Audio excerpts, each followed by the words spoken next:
All right, what's up, everybody? Jackson Abe here, and today we're going to talk about how to set up your dynamic effort day in the conjugate method program. The purpose of the dynamic effort days is we're trying to increase our rate of force development, and we're also trying to focus on our technique as well. And so think of this as a speed and technique day. We don't want to move the bar slow, but we don't want to move it too fast that we're way out of control. But we want to try our hardest to accelerate through the bar as fast as humanly possible, or as fast as we are capable of doing.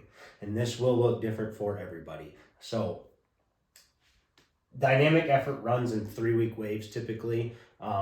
This is kind of just a guideline. This is what Westside Barbell puts out and recommends for how they run their dynamic effort days. This is going to look different for everyone, like I just said, because speed is relative. Speed looks different for everybody, and so these percentages are going to differ for each and every person. So a couple notes down here. So when we look at these percentages, we notice they're kind of high. So we need to take these percentages, and 20 to 25% of those percentages is going to be in accommodating resistance, i.e. bands and or chains. So when we have 70% here, for example, we want 20% of that weight to be a band at the top of the lift. And so that means we're going to have 50% bar weight, and then 20% of the rest of the weight is going to be in that accommodating resistance, in that band we're going to wrap around the barbell. So, like I said, this is going to look different for everyone. I am a really, really big fan of the bands and chains on this day because it teaches you to continue accelerating through the barbell. Raw lifters, geared lifters, whomever, a lot of us have a tendency once we get the top of our lift and we kind of know that we just can coast through the rest of, per se, a bench press or a deadlift, when we're really soft on our lockout, squeezing our glutes and bringing our hips through. The bands and chains helps to ensure that we are accelerating and exploding through the entirety of the lift. And so that is why I'm a really big fan of them. Some people really aren't a big fan of them, but not everyone also has access to them. And so that's why I say these percentages are going to look different for everybody.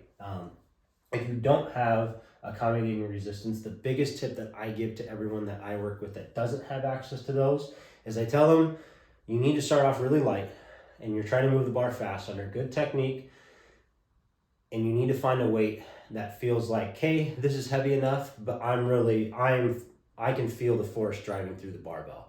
I feel fast, it feels explosive, but it also feels good, and my technique is solid.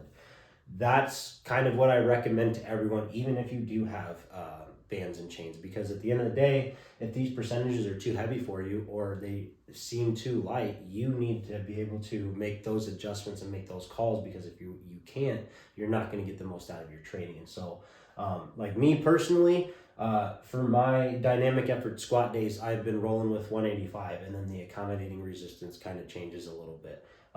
Now I can go up to 195 or even 205. I've also done it at 165 and 175. And that's kind of my range. That's what feels really, really good for my dynamic effort squats. And so I just know that I'm probably going to be within that range on my dynamic effort squat days. And so I don't really change it that much. It really varies on how the bar feels that day for me.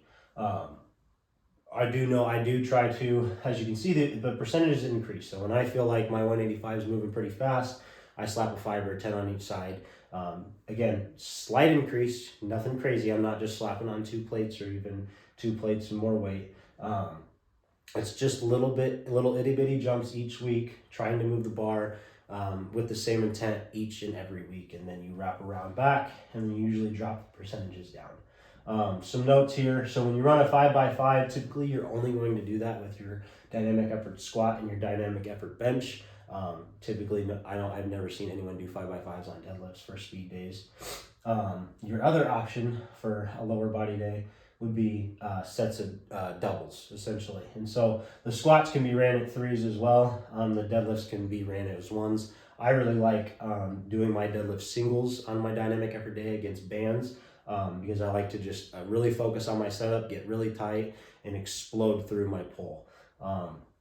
For upper body days, we were talking about the 5x5, but your second option for your upper body day could be triples. I've never done doubles personally. I've always done triples or fives on my dynamic effort upper.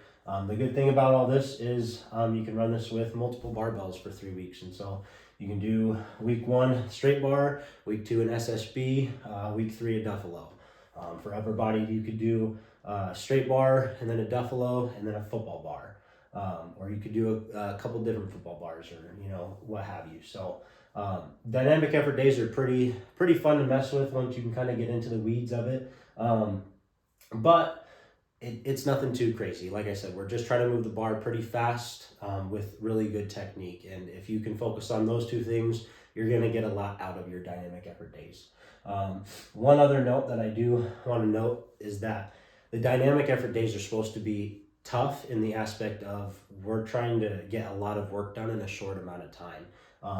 I rest no less than 1 minute, and I tell everyone there's no need to rest more than a minute between these sets. Typically I do 30 to 45 seconds, or I just get through it as fast as I can. I don't really take a rest. And that's usually the approach I've seen from other lifters as well. This day is another good day to work on your conditioning, work on your work capacity, get your GPP up by having those short rest intervals between each set. So, I mean, imagine you do a bench and you do 12 triples and you can do that in under 10 minutes. You're drastically improving your work capacity and how much your body can tolerate within a given amount of time. And that is another underlying benefit of the dynamic effort day that really doesn't get talked about and really doesn't get the focus that it should, in my opinion, or get. This is how you can set up your dynamic effort day. Again, like I have said multiple times, speed and technique. Keep everything under control and move the bar with intent.